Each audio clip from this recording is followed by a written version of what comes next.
Welcome to the channel. Today we are going to explore how to change the vertical speed units in the Flightradar24 app on your phone. If you want to customize your flight tracking experience, this tutorial will guide you through the process clearly and easily. First, open the Flightradar24 app on your phone. Next, look at the bottom left corner and tap on the Settings icon. Then select the MISC tab from the list of options. After that, scroll further until you see the option labeled Vertical Speed. Next to Vertical Speed, you will notice a small menu.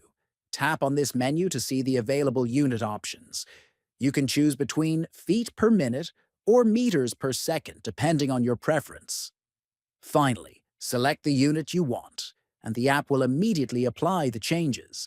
Now, your Flightradar24 app will display vertical speed in the unit you selected, making your flight tracking more personalized and easier to understand. If you found this video helpful, please subscribe to the channel, give it a like, and share it with others who might benefit.